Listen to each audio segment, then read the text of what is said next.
E fie tu ma o le loto il whaktaritari o koutou.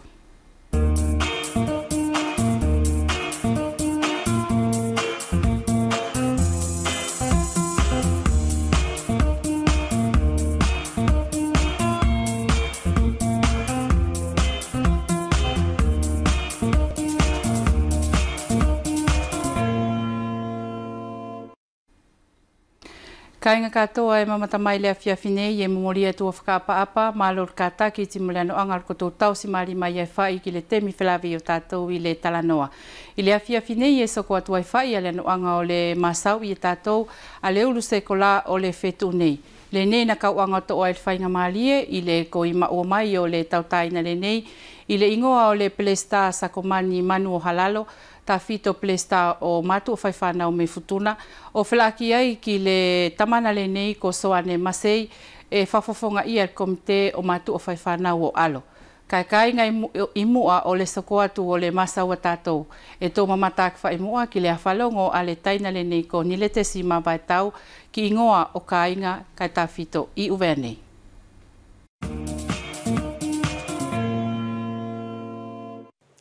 E au alofa ma whakapapatu kain katoa pe o uvea mo futuna. Si tātou ele o whenua o maa e koto e maurito o puleanga.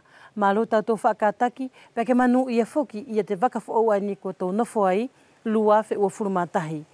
Ki te uloki whelawe e mauri a tātou i te tau o ai ni lua fe ua furumatahi i toku tofia kua tau i heni i te palo kia o mua i te kolo o aho malumalu i a mala e fo i te api ai ni ko la tamahu. Malo Mikaele muri aka tahi aliki i tona api i e se au kātaki pēr mo te mao malolo pe i te aho nei. I whoke. Pēr mo koe whoke i nile tesi mo si i tau te hina ani marau toko tō mauri malolo i pompongi o te o whātai aliki o whoke mai te mauri ki tau tō e whakatahi wheni. E kua mahina atu kia koutou kāinga, ko te tamai aini, ko muri aka Mikaele, tahi aliki i tana api, ko te whanauia lopele to kuso muri aka o whiepe ki te whae aini ko Maria Furuhea. Pea ne mauria i te api aini ko Lata Mahu, talu mai e tana kei veri mo ana mātua, o whai mai e pe fuki ki te temi lewa ne kua lahi ai. Aho nei tō palapala lauai ki te uhinga tona api.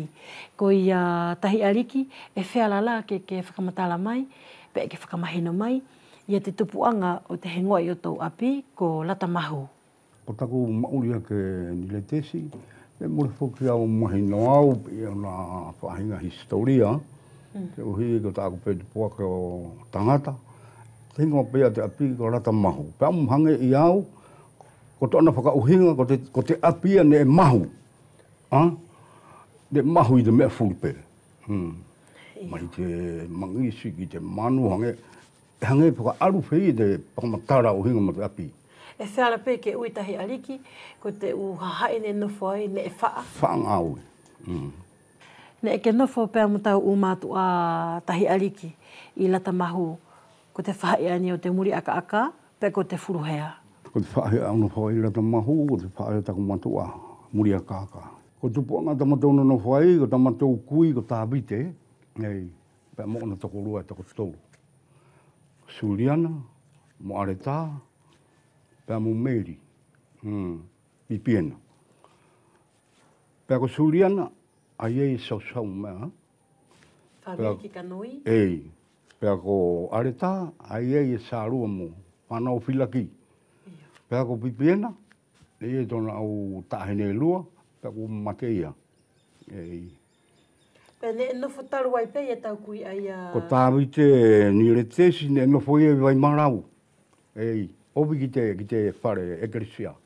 Ko te tamako tie, pēr hoko atu. Lau sikula. Lau sikula. Tōna ai api ne mauri ei, lau sikula. Pēr whakakau rewa te whilmato ani a whaea sau kua Maria Oro Manu, ke au mai la te matua ke nofu mai ki Lata Mahu. Ka ko te apia ani Lata Mahu o whakamatara whakahanga tonu atu, ko te apia o Pāterise, pēr Oro Manu. Pēr whakakau rewa si whilmato ke au mai la tana kui, ke nofu mai ki heni, ke uwifu ki te eklesia. O nā rā te tupuanga tana hau ki lewa mauri Lata Mahu whanau no mai ei, a mātou hana leba mo maria, toko roa pere nato, pe a mātou mauri ei, tupu furi ei mātou i lata mahu. Pa ko te haula ai a tau kui ko tā vite, mai lau sikula, o nofo mai lewa ki mala e wha nei. Nei ie he whitongi kere? Nei ei te whitongi. Ko te kere na o whakamatara tu pe, ko rurutangi i. Ni pēne nofo ai pe ia sau, o hokai matana mate. Ko ia o whamatara tu, ko te kere aia, ne whitongi aki a rata mahu. Ko te whitongi ai a rata mahu, ko te kere ia. Ne whakatahi ai a na tāwite taku kui, pēa mo tuita, ko te tangata pē te whahianga i tuakoro.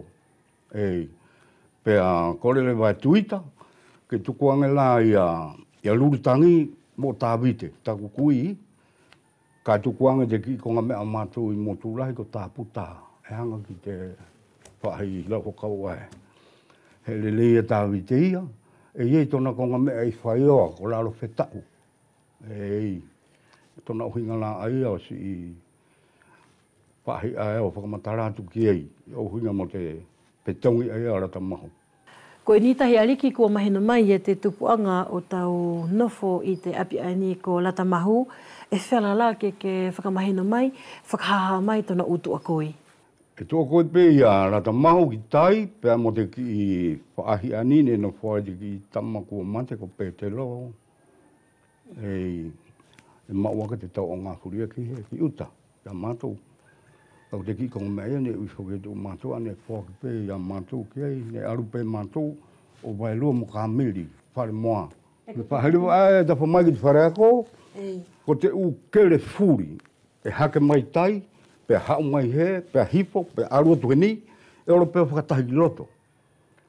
Ko te poturani e tua te ekarisia, ko te whaahia funga te iki. Ko te whine mantua, ko tahi lelei, ko te hingoa te ki konga mea, ko atua noa. Ani e tua te ekarisia, ko te whaahia mauia estere mo mea. Ko tona la uhinga e ngata pe koutou i te arasima. A hifte se ngata maria. E matou whakaraka mai ki roto. Ei, matou hau, e hakaka nā tō ai. Ko tōku ohanara e pāsuria, e hakaka nā tō. Ani lai tō ai te wharepureanga o ani o nā tō ia. O hake whakatatau ka pē e tai ki roto.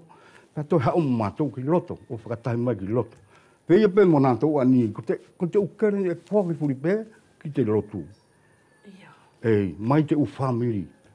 Kai whewhei e te tuakoia o lata mahu, pea mo te whahaelewa e tawha ki uta. Ei, te whahaelewa e tawha ki uta.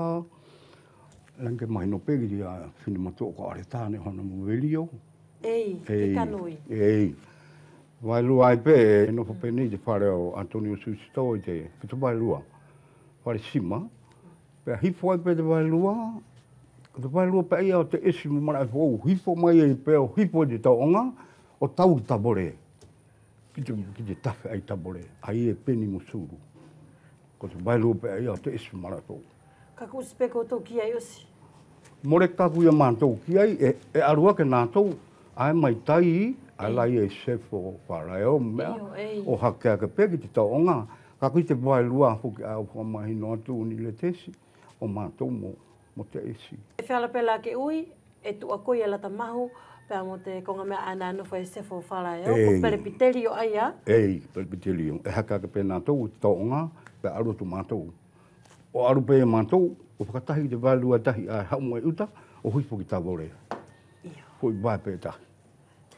Ko se tulewa ia te temi palapalalau ata ua tahi ariki ki te au aini, e au whakamalo atu, pea mo tuku atu pei e te whainga marie ke tuku mai ei, ia hau whakaamu o hinga pea mo te wakafo o i aini, lua whi ufuru mātahi, kua tōna whai. Ia, malo ia nile tesi, he u whakaamu ia ke pea. Whakaamu pē ki te mauri whakawhenua tātou a aku. Ke tau riula, ki te tātou hau anga mahani, mai a tātou kui o mai ka tātou mātoa. Ki tau whakatahi ki mea tahi. Tau whakaamu aia, o uhinga mo te nofu whakawhenua. E ia pē ki si nofu a te lotu, mo se niaura mo se ana kau peripi te lo, o uhinga mo si kau tāpu ou. E au whakaamu ke manu ia tana tō ngāwe, kena tō roto mara ki tū mau te hoka tū tāna tū wakāsio kua na tū mauri ai. O whia pē ki te politike. E au whakaamu ke te hoka tū te politike, kena tō whao te whenua ki he te tōre le ki te whenua, ki ubema futuna. O whia pē ki te nofo a te pureanga wharani mo tātou heni. O whia pē ki a koutou, ani ko te kaungau e te radio, pēr mo te televisio. Ti whanau fōki kua takitaki atu i a koutou, au whakaamu ke koutou manu ia, te hoko atu takatou ngāu e ke koutou mau he whakataki, po te uhinga mo te tūlaki o te ngāu e koutou whakahoko. O whia pē ki si kāinga rotu fūri pē hanga mai, i a tātou te ahunei. Futuna, mo ubea, o whia pē ki wharani, kare tōni a whoki mo tahisi. Te u whanau furi a tātou mauri si u whenua eia. Si aku u whanau e mauri wharani. Pea mo si aku whanau e mauri kuiani soria. O whia pē ki te u whanau e mauri kare tōni a mo te u moko puna. Ke o whatariki, o pui pui koutou, ki te utai maha ki whaingata ani e kuma whore maramani. Kua ofa atu. E kua whakamalu atu Mikaele muri aka tahi ariki tona api. Te ake manu ia whoki ia te tau whao ki a koe pamatoki whamiri katoa. Kua ose atu lewa kāinga ia te temi palalau atu ki te aho aini. Ke manu ia tona hoko atu e kua tau inei atu.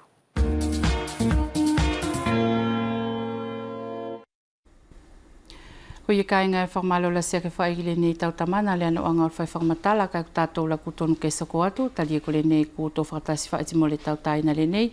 Ko ia loa soa nei masei urua ki e whamalo atu whaikilo potula, malo le ano anga o kātaki ti mo le whakawhainga o fie whai o le whakawhea tala noa le a fiafine. Malo ki aliki.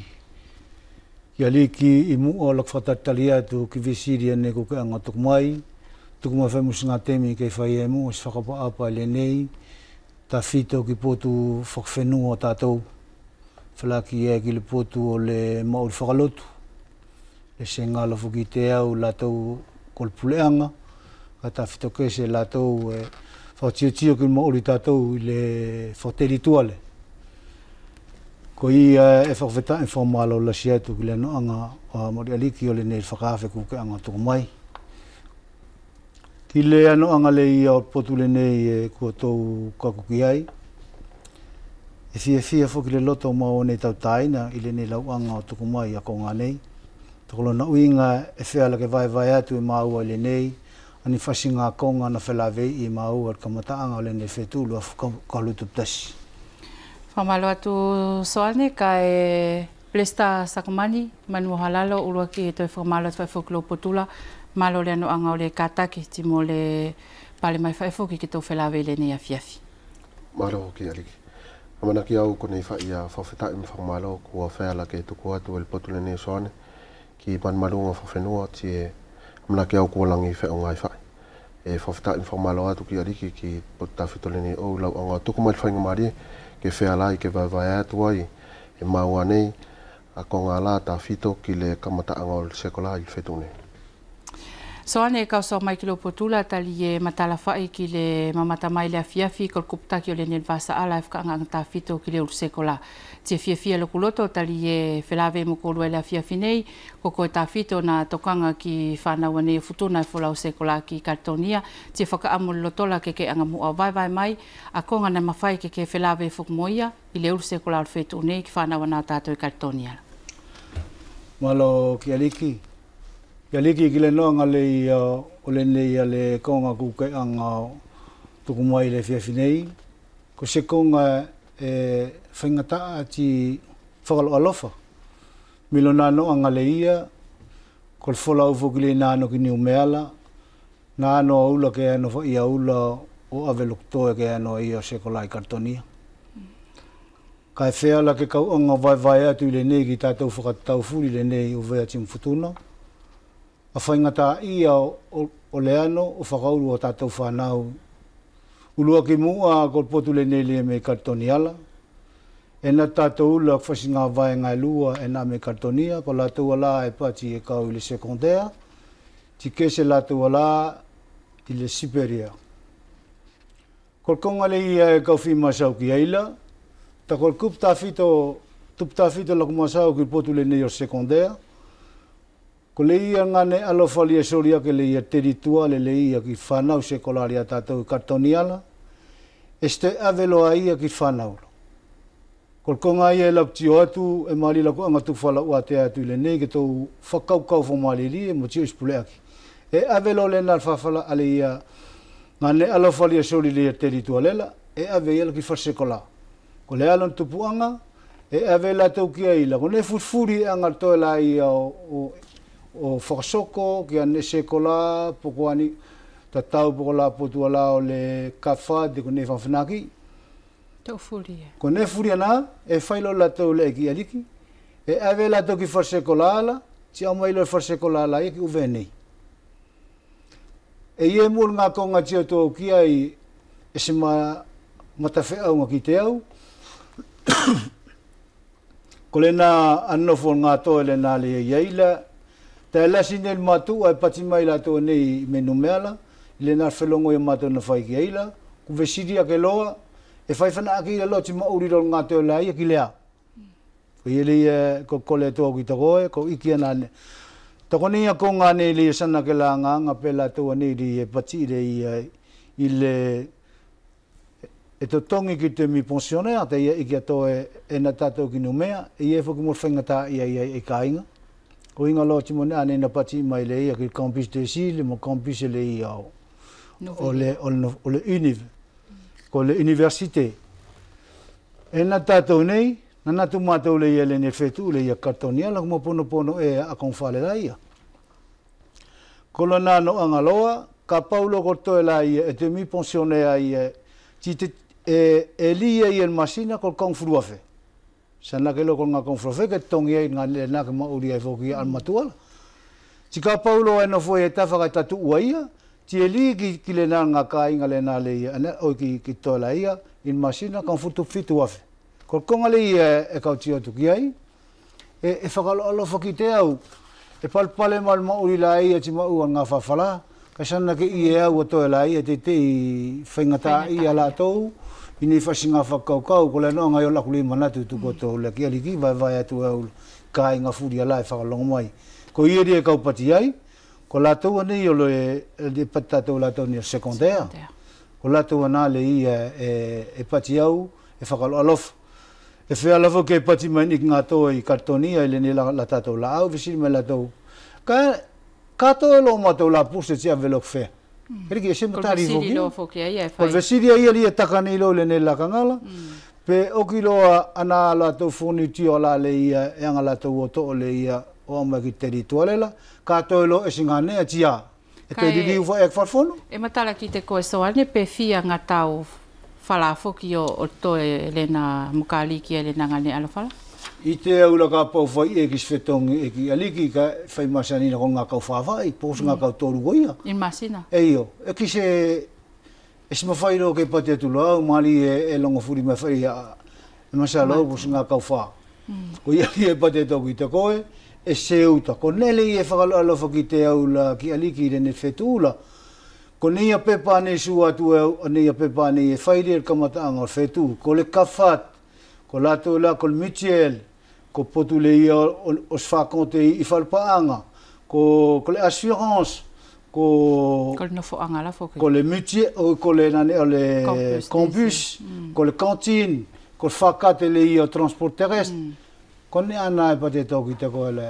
Te tongi furi. E to tongi furi, si tonu ke tongi koe, tako ne ne masau tau ki aila, ka pau e tonu ke lia ke ia te litu alela, ka ku orto ala me nume te si matongi ia. Se matongi e mori o kamataanga li o sekolala. Kolo na uwinga i lo na matala mai la soane, kone a fuliana e tonu ia ke teu ia matu ala o urok totongi mo fuke tali ki se na tu ngane alo fala ia kama ile uru sekolala. Le na ki aliki. Kone le na li e pate tōku i te koela, kone le na li e whatupu masau ki eila, ke whatiutio le nei whao a tātou le nei e pule le e teli tualela, pe estasia ke pule aki. O to koi te ia i kāinga e pate tōku i te koe, masau tātou nei, ia i kāinga e whaingau fia ia, ti e i kāinga e no e se maua swafala ke tongia ia ni whasingani.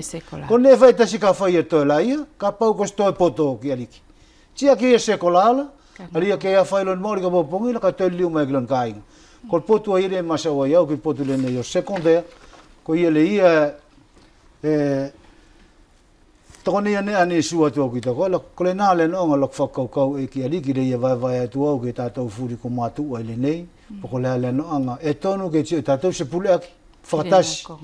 Ka kilmanatu lo le whai tau tok tasira, matala ni fo ki ako ki tako mali e whela whakila tau masau, tana ke tio ki fono le na le na whai le kartonial. E tonu tātou la ke whakatasi tātou ki singane atasi. O whakatasi, ke iku, o to koi ki whaingata i o tau whanau, ta fito potu le neo secondaire. Whawalo atu soane masei, ka e plesta sakumani, ko le nei ku ke longo ak whai ki whaingata i ane whilawe mutamana le neo tāua e kartonia, ka kau soko atu timuro potu tali e matala ko koe la loa, na ke whalau tonu mai me futunala, ki leo whakauru se ko lao whanau la o futuna i uwe aneila. Whamatala mo sakumani pe ko alo whaingata aia, na mawhai whilawe mo koe le nei whetu. Malau ki ariki. O winga mo whanau se ko la futuna e au me futuna o se kola i uwene. Ko whaingata ta fita o lana whilawei e matala ko le whetu rene ko oke, ko siriato, na kaurua i ki le komite o le matu whaiwhana o futuna. Ti i le kamatamai o whasinga whaingata ia, ko whaingata ia ko fualo ai. Ta fita wha i nofo angali ia lise, nofo angali ia lano, tim sofala. Ti i le whaimai o whileo ngoi il whetu ko sili, na kuia whai a ngā konga kua angal matu o whaiwhanau o futuna o teuteui. Teuteui o ave ki le whalfono, o whai atu ai tālanga. Tia manaki au kol whetu le nei na toi au al potuni oku, ti moni matu o me futuna mo le komite, o to soko atu ai whai ana whilongoi na kua kamata. Ti i lak whaututio, i kamata angal whetu nei, e kau amanaki mari. Kau amanaki mari e tae, ko whaingata ia nei na whilawe mo tau whanau, tā whito i uwe nei, ko fualo ai. Ko fualo ai. Kau amanaki mari e ki potune nei o Pelesta, e kau anga to'ofo ki whainga mari e ke kau anga awatu lako whawhita i whaumalo, ki whasinga whataritari nei na anga tuku mai, ki whilongo i ala na mto anga whasoko. Ti amanaki loto ki ariki, e wheala ke mto ngā i whatasi, i kamata anga whetu nei, o kako ki whakaoki o whetu, ke wheala ke pati, e iai ni konga e tokoi mai ki ai tāwhita o potule nei o whono whaterituale ki no whoanga tāwhita o la o tau whanau. Ka kokonga ni ke masau mai ki ai la plesta sakomani matala me lo potu na kufualo whai na fualo ala kol mate no whai le ia o nofo o mato whai whanaula ale nei lo fuki kukutou anga o langa iai ne whetu ula ke tanga iai whai whai ngata ia ka sanake na tō whakalaka whai iai. Kono na urua ki tāwhita o ia. E se mwhai ke kau anga o tuku se veli, poko se sala, ki se tasi. Urua ki mo le ia ko mātou o whanau, tā whito e muri i a whanau whakatau, e tonu ke moto anga o muri i whaunga mai, a whanau ala tā whito au ki uwenei. Ti e iai a alkonga e tonu ke tokoi mai foki, a la tau ala ko le kaufono futuna, ke loto au ki uwenei, o tiu whakatau whanau ala e mauri le nei. Si ko le aso nei e se mwhai ke kau anga o tuku atu le sala ki stasi. A mana ki au ko nei furia kongala e lang tonu whai ke soko. Ka ko konga furia o tau mauri e ia whai onu pule ake. Si kau amana ki maria i le nei whetu o kua kamata atu, e ia a whatutu o ngā oi. E ia tosi ngā oi kua tuku atu ki le whalfono, ke muto ngā oi whakatasi ki soko atu. So ane kau to e liliu mai ki leo potu tali mauinga ai e whai ngata ane kuru anga tautaina o vai mai. Kai taso ko atu i kartonia pe na whewhea ki a lau anga o tūla ki whoki a whaingata a furia nā, ku ia iso na ngā soso mai ki mua, ku whea ki a whanau ane na mawhai ke whilawe muna whaingata ia. Malo ki ariki. Ki ariki ko le noa ngale i o le nei a konga nei tuku atu au ki te koela. Na whanau au whawhilawe ki potu le nei Olivier. Ko le whakafonga, ko le teleke whakafonga ia uwe ang futuna e ngā o i kartonia. Na ku oki ni whaingata ia la laku ano o tuku ki te ia. O mama sau, mo ia, tina whamalo mai Olivier, tai talu le nei lana nofu le nei i le servisi le nanga o iai, lana whatitio ki whaingata ia. Ko koi tēna ke nei loa le Cristiano, e pati ko parent d'élève, ke na ke lo o tukua ke ni whaingata ia nei, te ki te ia la e tonula ke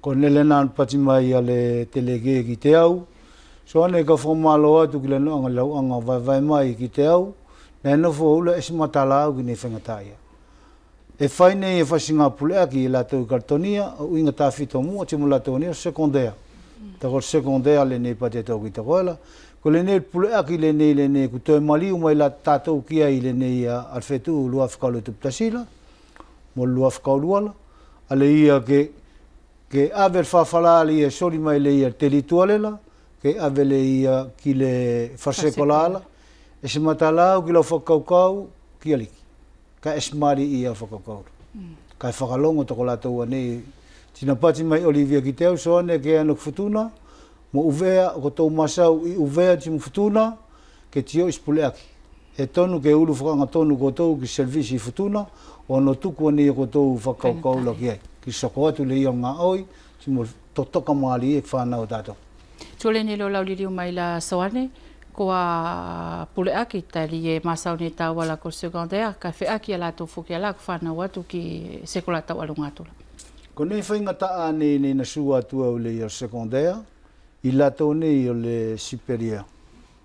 Sanake masau tawhito au ki le BTS o uinga tako au na ngā au iau la na tawhito ala ku masau ku whaingata i ala ko le na alkonga li o BTS. Ko kongala eskol whaingata le. Ko nei whaingata i anei e sua atu nei au le ia secondaire. Este kese ia mo potu le nei le ia o lato ala sekola tau alunga.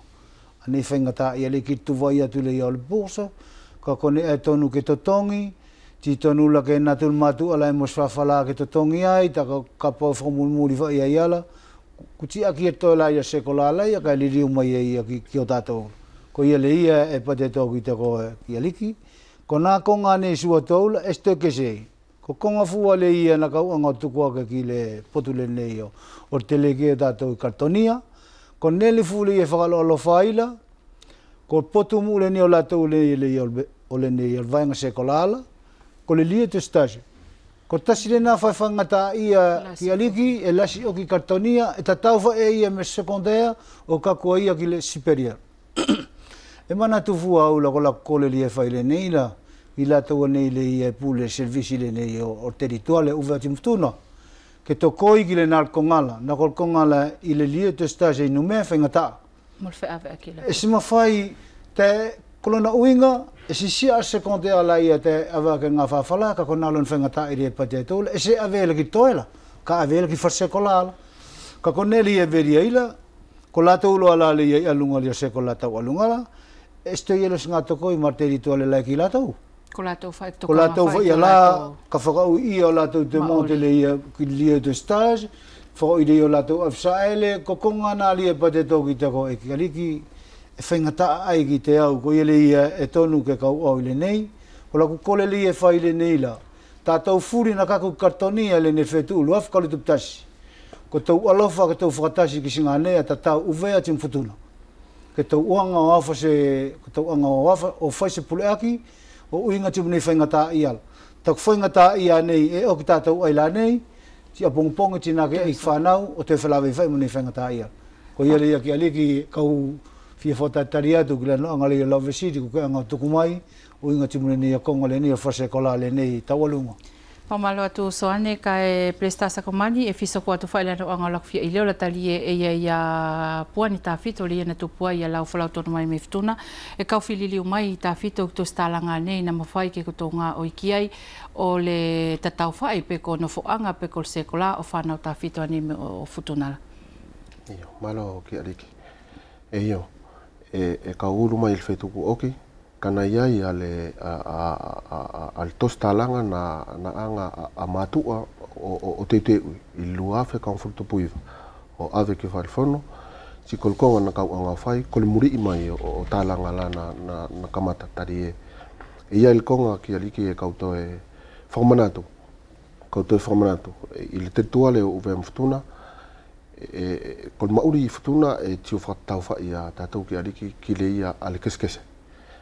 Si ko whanau whakatau ala e mauri futuna, e maua ke le tau au, i le oki le o kolsio, ki uvea nei, o whai el second, premier, o le terminal, o kako ki le whetu le ko pase e pak. Ko whainga taa furia nā, e whelawei mo mo matu a life tuna e maua ina fetu e tolula ke folau mai ale komite mo pelesta la o alum singave o muri ia a whanau ko whainga mari ele e nofo i uvenei e kaku ki le pake ko i lotou mauri whai mo lotou whanau ko lona uingalia e kautautau kolkole whakamanatu ki le pelesta o le fono e ko le maua o matou matou whai whanau kai tonu ke lotou tokoi mai la tua la e taki falfono tari ko whakaamu foki le ia a matou whai whanau o ftuna a manaki au ken nofo a matou whanau o seko lai ftuna kai longo sene ak fefe aki ko lia tau tuko la vaki mo konga fulfuri kuma ua ke au mai whanau ki uvene ko ia e kau anga to al whainga mari le nei ke kau kolkole ai ke la tau e taki i le falfono timu la tau la e muri i a tawhit whanau i uvene iai se konga mauinga ke matou kau whakatasi o tio i kil pule aki ala tawhito kil muri i seko la whanau o ftuna e kakumai ki uvene Ka whiaki a le tostalanga le nio na foanga plesta sakumani na kuto kaku o to e masau i a le puani lena?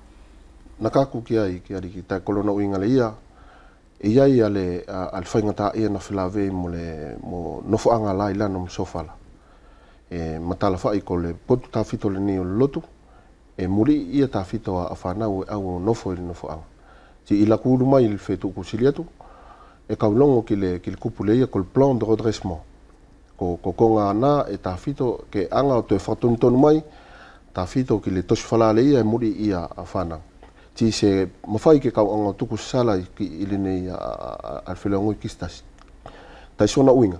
Ko le mauinga ta fito le ia o le whelongoi ala ki aso ka asuka mai ke tio i se pule aki ke te whatuntonu ai a tosi whala le na e muri i ta fito le potu loto ke mawhai ke kaku kil fetu nei por fa o fetu nei por fetu ka koki ai kua oki ana fangta iala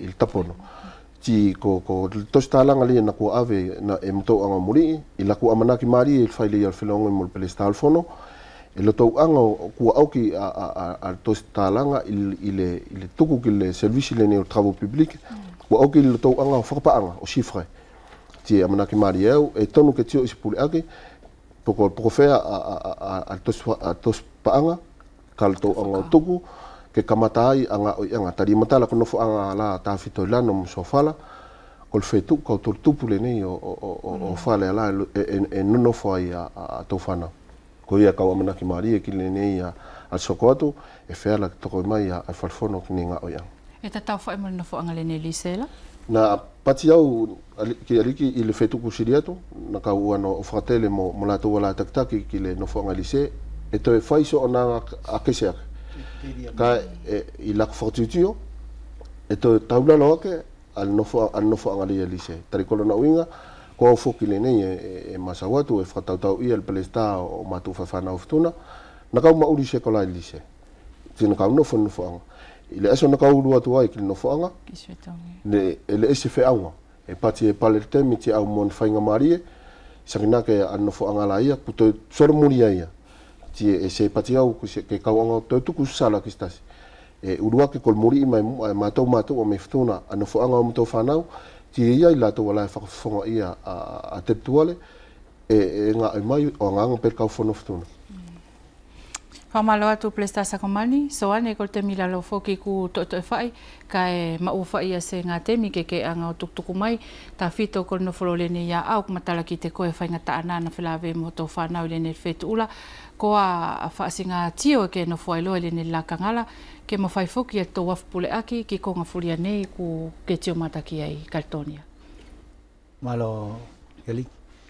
Ko konga lene koe vesiri ki aila, e masalo au toko lene il potu lene i o teleke lene me Kaltonia i lene mawhelongo i whakamuri mo il potu lene i ona ko il potu whaitasi ko il pulea ki whaitasi e tonu ke whaitatou i lene i uvea timfutuna i kole mai lene i a ko whaingata i ala menu mela e stasi ono pulea ki ko il pulea ki tasi tonu ke whai ke whakamari e tātou ke whakatasi tātou ki se association tas pour fédération fédération ouvert muftuna kolona uinga e whakawhainga o fie Ali el whakawhelongo I mai le ia o la whasinga ko ngā la whaingata ia tō whanau me no mela, ki potu le nā le ia o Pelesta o le asociation. Ko ia le ia se mawhai ani ki ak whasinga pulea ki tako na uinga ilo ina mali whae ko e ki ariki, e whakamatala atu e ula ko nena tio ki e loko mata, tiko nena whawhafu ki au ki ai. E vai atu fu e ula ki tātou la ko matu ufuri, whanau e nofo I kartonia. Ko le pulea ki tasi, e kole atu au le ne ki tātou furi uvea tim futuna, e tonu ke tau whakatasi, tau loto maali o au whase pulea ki ki nā whasinga kongala, tau whakatasi, ke mo whai ai whaingata I ane tātou me kartonia, pe ke tau ulu mua I le nei, ki potu le nei o le terituale, pe le stāti mo kau whono fo o le nei o tātou, kon masoki te whone, ke wheala o tuku ki ai ane tau whaingata I ala, ke lo toko I mai o uinga mo soko atu li on mauri whanau tātou kartani. Ka whea ki el nofo o whanau tā whito o soane, tali e mawhai ke tō māsau I la karnik whaingata ia o awhapule aki ki ai, ka e whewhea ki a whelongoi a tā whito a mātua tim whanau. Tā whito ki whakasoko foki o konga furi mo kāratou kaku ki kartoniala. Tiko korkonga le nei e ki aliki, korkonga mauinga ai, korkonga la nau kamata mai fu me le ne whetuku o kila, mali e konga nei kunu masau mo Pelesta le nei o whanau futuna I le nei. Me le whetuku o kila, na motou masau ki ai e konga matalawa ki te ko ki aliki. Korkonga le ia na kamata I le whetuku o kila kakuma ki le ne whetura, ko le anele ko pako sip. O tasi le nā konga na kakulu masau ki ai, I le whailok fi iro la kare na kos matala ma, e se e fi iro whawaki au la kare espoto maali whaki au lon whakaui. Ka kori e lo fulon whai whakaukau ki ai la, e mo whai ke whai nyak whakaukau. Kol konga la whakawhai ngau fi ai, ki le whawhelongo I mai le ia ki tātou I le neila, tā whito al potu whoki le nei al matua le nei le ia whakafonga I a tātou kartoniala, tā whito lo mo whasekolal, ki ona whai ngata I ala. Kol konga I a tō au, te kole whai le nei ki a lātou a nei le ia pule o tātou terituale, ka tō ia isasi a ka pule aki whakamakekea ke unga mo nā kongala, tiko tasi nā konga, e te whakawhai ngau fi e ai, ar whelongoi al mātua, timulona whanau e mauri kartonia. Timula tofuki ana ngā oitel kasio. Timula tofuki ala ngā oitel kasio tātou le nei kartonia. Tatau timula tau ala, ka anga o to o tātou whanau I kartonia, pati tātou ko le correspondant.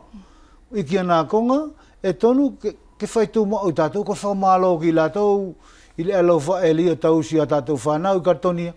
E matala foki I soane klok potula ai e ier kautasi no mea e mawhai ke tokoi tā whito ki whaingata ia mawhai ke whelawe mo tō whanau. O whai pele whono le ni whakasoko I le aso na whakasoko ai a leo se kola whanau. Ko le alau tiolo foki tā whito ki tamanana mtinana ku sosa foki kartonia ke lo tō anga ke kaumalato muri o whanau ala tātou na tu lene. Ko iki ana konga le ia wheala le ki te whakawhainga o fie ai foki ki aliki le mauri o tātou le ia uvea tim futunala, tim o lātou I kartonia, e mauri I kartonia. Na kaumasau mo Pelesta matala ki te koko nā Pelesta le nā komite le nā kartonia, mo na vis Pelesta, tim o le skalaipe, tim o lātou ko mambo o le bioko le nā kartonia. E kole mai whai lātou la ki le ni whai pule akila. E tau whamalie, kai tau anga, kai tau whakatasi la ki sene ai tasi, whakawhai ngau whi. Ka soko sene ai kartonia, pe nakela ko stok alua, po ko stok tolu, kai nakela le ingo le ia o komite le ia o uvea tim futunala. Ti whakawhai ngau whi e ka ki la ua, tako nā whakilo na ave la ua ki la kole ala le ia ki puleanga le ia o kartoniala, ka ave le ingo o matu whai whanau le ia o futuna tim uveala, e skol whai ngau whi ro le. Ka ki le avake ko le ingo o toktasi, e tia ki aia, e sa i whai au tiko, loin mari whai kona mauinga, ko sa i whai tiki to tō pupele ka na ie. E whamalo atu soane masei, ka e Pelesta sakumani, ko le temi whelawe o tātou laku toe, ka e kau anga whai o tuku atu, na e kau masalo i e whai ngā konga e ke manatu ke toi anga whakatoa i ake, timo whakaamu e ke no whai lakanga nei, temi leni ke Pelesta. Malo, ki aliki. Mana ki au ko le whakaukau ki le au whelawe tātou i aso nei, e whai le konga e kau whaamu amu ki ai. E matala ko le muri i le iau whanau se kola tātou whakatau o uwe mftuna. E mauinga. Mauinga tā whitau tali e ko le apongpongi ai o moto ni tātou e lua. Kua alasi a whanau tātou kuma upepa o langa mai a i te rituale a la me whenu mamao. Ka ko le whaamu amu le e nofo mau tā whitau ki la tō nei taktaki te rituale te minei. ke lo tau anga o tio in puli ake whanau sia kolani tātou e whēala ke mau pepa ke te lili umai o mau ni lo tau ngā au i te tuala le ni o tātou ti tāwhito ki matu whe whanau le nei o uwe mtuna e pati au ko whenua nei o tātou uwe mtuna ko whenua popoto ka kātou anga o muri i whaunga a tau whanau me lo tau liliki o muri atu ai o kako ki potu le nei ko masau ki ai a soane kau amanaki marie ko le tasi ai a langalanga o mauri ala o tau motu e lua e tau amanaki mo sosaki ai ko le nā whakaamu leia no fumoau ki ariki o uinga tāwhito ki muri ala tau whanau whakatau. Hamala tu plesta ka e soan masei ilo uinga matua leia i tātou le afia fila ko le kupwha o ki o le whilawi e tātou le tuku atu lo kilo potula.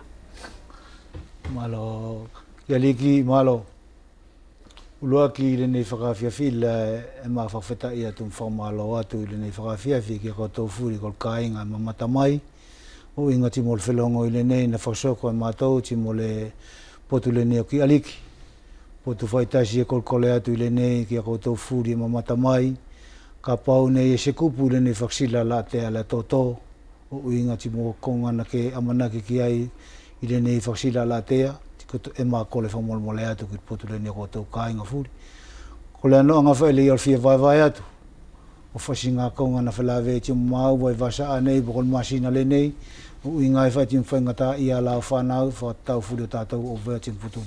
O kau whako apa atu ko loku ngata o ngalena. Soane masei, whamalo la sia tu kilo potu, whalake e whaikil potu o plesta sakamani manu o halalo, le ano anga kulu anga whaifoki o whakawhai ngau fia, whakawhia talanoa na whai atu ki korua i la fia finei, ke manu ia whai le ano anga soko atu o kuru ngā oi ti mo tapua ki na whai ia ngā oi furia ne kulu anga o tuulaki ki whanau tatau o tātou o vea muftuna. Tiko ia ka inga e mamata mai kua kātou atu whai le ano anga o le whilawe ia tātou i le fia fiti mo le tautaina le nei, ka e tau ti o mako i le nei a le lakangala, e tau nofo i le palokia le nei o hahake, ko le tautunga ane le nei na anga whakawhafonga le palokiala i le aso whakateltua le o le luafe tupuluala, ko Helena Tofe Ila Timo Kamaliele Tauafu.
Kainga to soko atu ki manatu i lakanga le yak paki ana na ta ofi le afe ka lawe iwa ka wiwa tu pono la tu sa ta fito ti mol forme a mata taila. Manatu.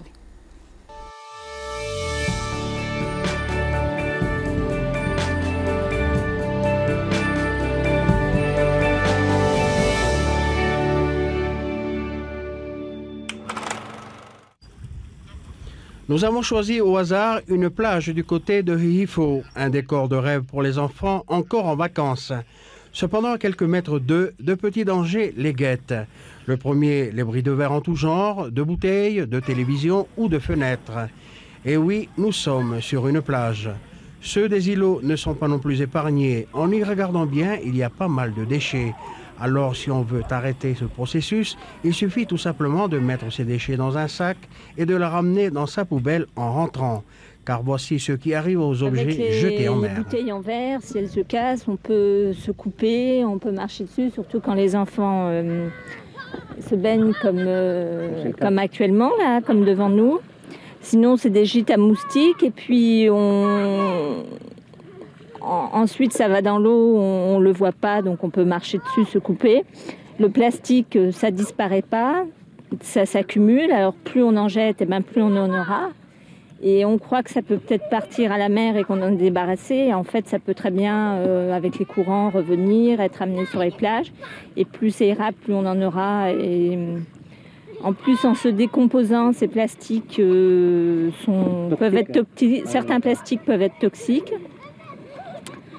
En ce qui concerne les canettes d'aluminium, bon, c'est pareil, on peut se blesser avec, ce sont des gîtes à moustiques, en plus ça ne se décompose pas. Et c'est pareil, donc ça s'accumule. Avec les sacs en plastique, alors s'ils vont à la mer, les tortues peuvent prendre les sacs en plastique, les confondre avec des méduses et les avaler et du coup elles en meurent. Alors ça peut être aussi les tortues et certains poissons. Vous l'avez compris, si tous ces déchets s'accumulent, il y aura de plus en plus de dangers, d'abord pour les poissons et ensuite pour la santé des hommes. Ne pas oublier que certains déchets, en se décomposant, envoient des produits toxiques et favorisent ainsi une pollution plus accrue de la nature.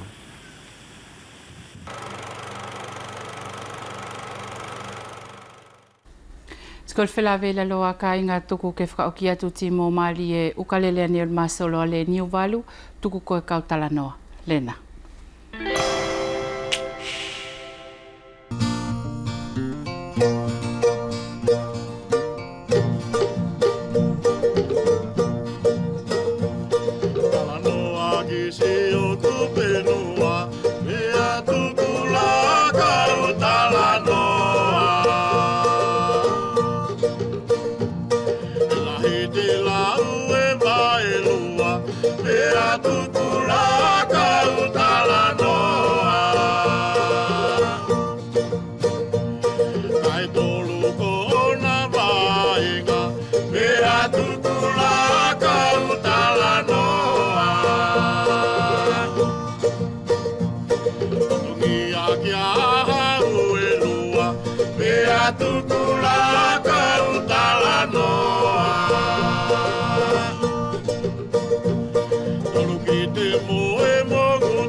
aliki ke hei tau he pea haula koe o whai.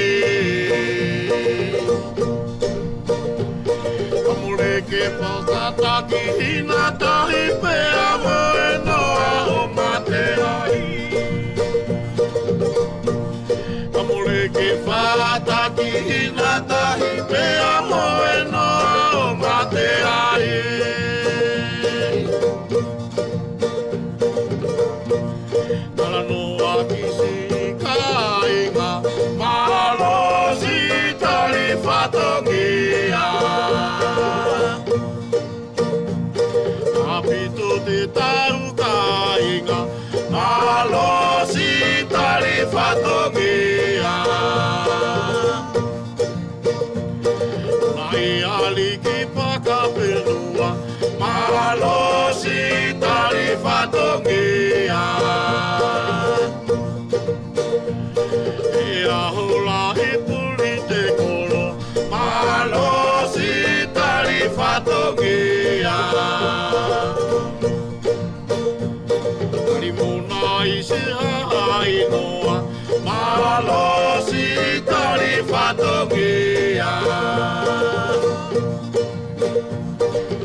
Ko ia formalo la siki le masolo le ne lano angal whakalala I tātou le fiafi kai mo kai ngal poloki atu ko le ia fia whai ki le masolo le nei e ke anga mo o tā a selo e wha ki kila tike whilawe mo ia.